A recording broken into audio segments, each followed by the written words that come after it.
What's up, Internet? I'm here with the R1S at the level 2 chargers at City Hall, plugged in, getting them sweet, cheap electrons.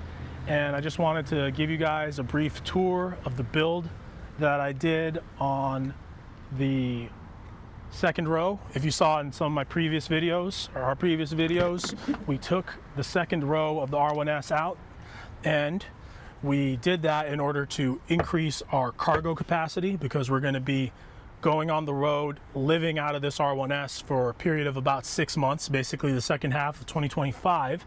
And in order to prepare for that, we needed to maximize how much storage space we have in here, while also still having this large open area to lay out inflatable air mattress. It's like a hybrid air foam pad, and our sleeping bag for sleeping. And this is what that camping bed frame looked like. So this is a piece of MDF fiberboard acquired from Home Depot. This was cut down from a 4x8 sheet. Took that 4x8 sheet, cut it to this length here is about 30 inches. Then going from here across 52 inches. Had to get a circular saw to cut diagonal corners off here. So I would say from here to here, you go vertically that way, that's about 6 inches. And then coming in, you take off 4.5 inches. So if this length from there to there is 52 inches, then from here to there is about 44 inches. So this medium density fiberboard, I think it was about $45. So it's 1/2 inch thick, really good and stable, especially once you have 6 posts in here. As you can see, you can count them. The hardware that I use to attach this is furniture screws that are a specialty fastener. This is used together with what's called an insert nut. It's often used for furniture assemblies, like I said. And I went with this rather than just using construction screws, because if you use regular construction screws, every time that screw goes in and comes out of your lumber, you tear that lumber up. You can only do that 4 or 5 times before the lumber will no longer hold the screw. By having an insert nut and this connector that goes into that insert nut that's inside of this dimensional 2x3, we make it so that you can disassemble this as many times as you like, just like the furniture you get at IKEA. And the reason that was really important is because it might come up while we're out on our trip that we need to carry more passengers. And if that does come up, then we do have the optionality of removing these 6 screws, taking the board out, and then getting the socket wrench, taking the socket wrench down to remove this bolt, and all the legs can come out, and you can fold the 3rd row back up, and you've got a 4-seater SUV, a little bit of like a stretch limo situation, but I'm sure the people in the back won't really mind. That said, the way we connected this is we took these dimensional lumber 2x3s, which is also relatively cheap, and we got Simpson strong ties. So this Simpson strong tie was like 98 cents. It's intended to be connected with these number 6 pan head Phillips screws. So in order to make a hole in it, I had to get a metal drill. A metal drill, I believe it was 13/32 diameter. Drilled that hole in here, and I was able to make a hole in this Simpson strong tie large enough to go over this nut. So this nut that you see here, not nut, this bolt here is attached to the car. It comes up to the car. This is the attachment point for the middle row of seats. So when your car comes in stock, your middle row of seats are attached to this bolt with this nut. This is a 10mm wide bolt, and this nut here is a 15mm. So you need a 15mm socket wrench in order to remove this nut. And in order to remove this nut properly without stripping it, you'll want like a tall socket wrench.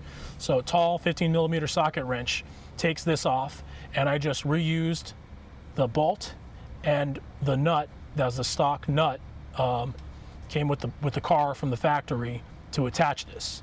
So cut these legs to the proper length, which was about about 14.5 inches. I didn't get all the cuts perfect, obviously. As you can see, like some of my insert nut is kind of showing right there.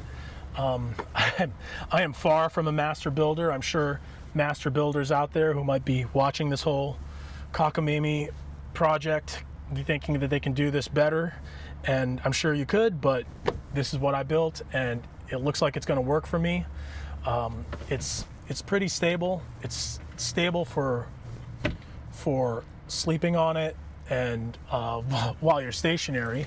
It does have a little bit of wiggle going forward and back, but it's surrounded on 3 sides, sort of enclosed by the 2 doors and the folded down 3rd row, and it's also really stable kind of going this way. But because of the nature of how it's attached with the Simpson strong tie, you're also always going to get just a little bit of wiggle. And I mean, I'm sure that if anyone wants to iterate on this general design, they can figure out how to make it better. Probably the best thing you could do is try to frame it by having wood go from this leg to that leg.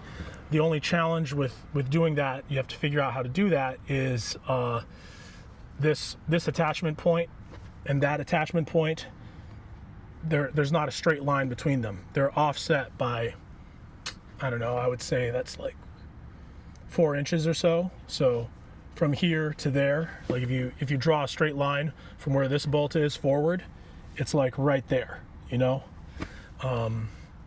Yeah. I also position these legs, because as you can imagine, there's like 4 different ways you can orient this leg once it's attached to the anchor point with the Simpson strong tie.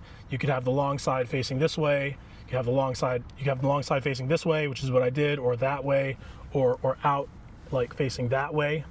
But I went with this length to accommodate a tote. And as you can see here, I got the Sterilite 70-quart tote, and you got the dimensions here. You can fit 2 of them, pull one out, see the other one across the other side.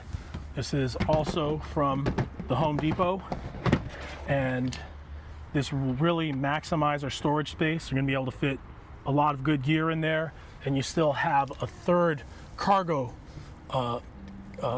compartment right here.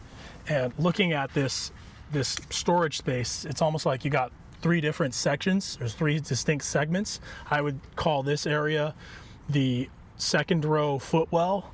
Then you've got the under bed platform storage area, and then you've got the 3rd row footwell. And there are different things that will be able to fit in each one. Still need to decide on it, but intuition tells me that stuff that's going to go here are going to be like shoes in bags or something, and maybe some hats and helmets, some other loose gear. I got the tie downs over there, but we're still figuring out how to populate all this space, what will make the most sense for, you know, living on the road, being nomads. That said, I would say that the amount of space that this generates in the overall setup is maybe equivalent to 1.3 additional frunks, because the tote that I've been able to fit in the frunk, I've also been able to find a Sterilite tote that fits really well in the frunk together with a 12-gallon tote, and that's a 56 quart. This is a 70 quart. So you got a 56 quart up there and a 70 quart here. Like, this area is pretty large. So if you're doing car camping, extensive car camping, and you don't need a 2nd row, say you're only going out with like 2 people, you can get a lot of mileage by taking out your 2nd row here like this. So that's the update. That's the show of the build. I hope you found it interesting and you learned something. And if this inspired you to want to build out your R1S this way too, or if you have ideas for how to improve this, please feel free to comment below and give me a like and subscribe if you feel like I earned it. Thank you for watching.